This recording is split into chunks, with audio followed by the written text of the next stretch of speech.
All right, Maureen, what's happening with your body? Well, I have had for many years lower back issue. I did knock my lower back out of alignment many years ago. Okay. I didn't think I was coming here to talk to you about lower back pain, but I went out for a run this morning and realised that I do. Now it's time to talk about it. Yeah. I do definitely have piriformis issues, I think. Okay, Slightly let me turn you this way rotated just for a second. Now, are we talking here or here? It's lower. It's kind of, it shoots Down from here From across. here across, okay. Yeah. Sounds like the same story all over again, It does. right? Yeah. I also have migraine headaches, so that was what I was going to come and see you about. Oh, okay, migraine headaches. All right, so if you will put your body down here, let's see what we can find. All right. Let me check here first of all. My goodness gracious, we're running 1,000 here. So we have another neck issue. Let's try your particular body just to see. See if you can lift both legs without bending your knees. Could you do that? Okay, that's fine. Back down again. And I want to put some pressure downward towards your feet on this, and we'll just hold it here for a couple of seconds. And now try to lift your legs.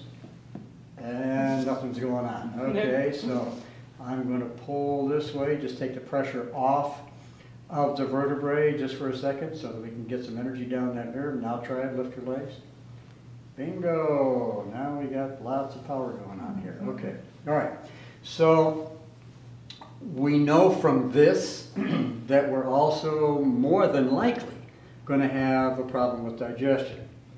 Okay, so let me ask you, are your headaches up in this area here? Yeah, I get really severe auras with the migraines. Okay, now I might also mention, you can't see it in the camera, but I can see it here. The whites of the eyes are really red. It's tender into here. That would suggest to me that the liver is severely impacted by this whole thing. You're going to get the neck pain or the head aches, I should say, start from here and then come all the way up in this area here. And they end up into this area here, I would assume? Right. Right, okay. All right, in addition to that, I want to also, I'm reaching up underneath in between the shoulder blades. Is it tender back up into here? No, it's not. It's not? It's tight though. It's tight, it certainly is, okay. All right, so let me do another test here, another muscle test. I want to see how strong this muscle is. I'm going to pull it this way. Don't let me do it, okay? Hold tight, real tight. Okay, that doesn't seem to hold very well, so let's see if we can take it out of the circuit. Hold that right there. I'm going to pull toward, hold tight. And that's a little stronger. Okay, now let me go through and explain what's going on here. Remember the old Christmas tree lights? You know, one bulb burns out and then the whole string of lights goes out. The reason for that is because those lights were wired in series. Okay, in other words, the electricity goes from one bulb to the next, and when one bulb burns out, of course, it turns the whole circuit off. So we are also wired in series. Now, I want to test a muscle in through here. Hold in real tight to your side, real tight, tight, tight. Okay, and there isn't too much strength there. So what I'm going to do, this particular muscle, by the way, is wired in series with the pancreas. So we're going to take our computer mouse here and we're going to ground out the pancreas. I want to take it out of the circuit. Hold in real tight now, try. And oh my goodness, is there any difference in that? Mm-hmm. This time was stronger? Mm-hmm. Okay. The reason for that is we took the pancreas out of the circuit. All we have left is the muscle, and there's nothing wrong with the muscle. The muscle's fine. But when we put the pancreas back in the circuit again, now the pancreas wired back into that muscle, and hold in real tight here. See, and she can't hold it because the pancreas is dragging it down. So we know we have a blood sugar problem in this body. Yes, you say, yes, yes, yes. Okay, and of course, with the blood sugar problem, you're going to have a liver issue. And let me point something else out here. The liver produces bile. Bile is stored in the gallbladder, but the job of the bile, there's two jobs. One, of course, is to stimulate peristalsis in the large intestine so you can poop whenever you need to. But the other major function is to emulsify the fats that you eat. the fats and oils. It's like dishwater detergent. It makes it water soluble. So that you can digest your fats, so that you can, guess what, make hormones. Okay, so without adequate liver function, you're not going to be making hormones sufficient to run your particular machine here. All right, so one of the issues that we run into with migraine headaches is hormone disturbance.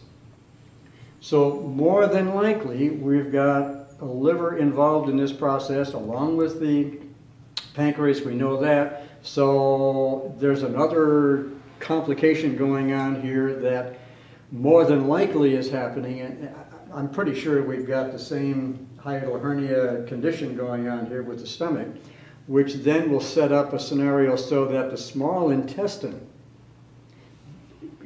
gets literally burned from the acid from the stomach, and then you have leaky gut situation going on, and then you end up with systemic candida. We have all kinds of fun going on here.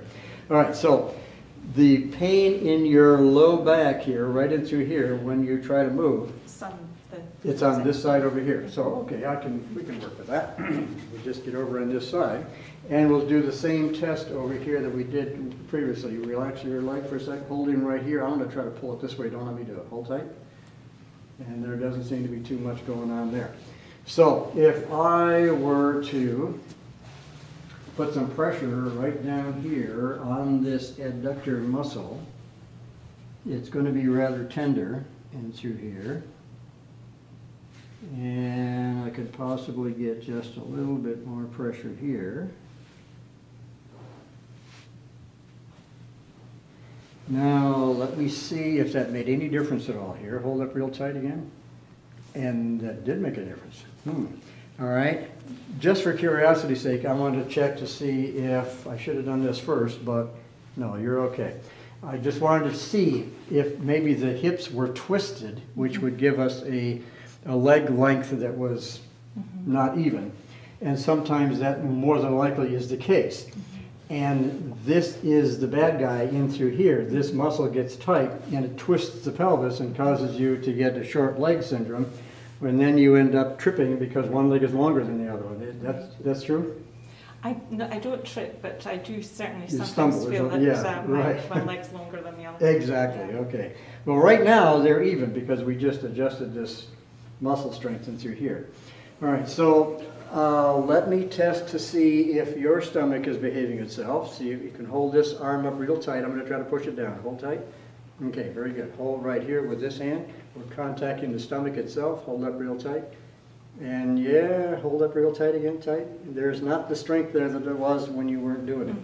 Which tells me, again, that the stomach in this particular body is also giving us a little trouble. Now, you need hydrochloric acid in order to do a number of things in the body. One of the things, of course, is to suspend the rotting process for your food.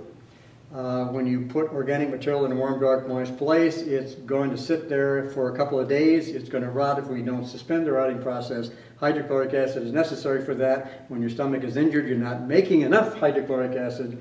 And, of course, you're going to have some contamination of your food that you're eating, which is going to get down here to the large intestine. Now, here's the deal. The job of the large intestine is to extract the water, to dehydrate the stuff from the stuff you just ate. It does that by wrapping lymph ducts around the large intestine like tree roots wrap around a sewer pipe. So when you have cesspool material here, you're going to move all that cesspool material back into the lymph system, which is going to overload your circulation system, which powers this muscle back here.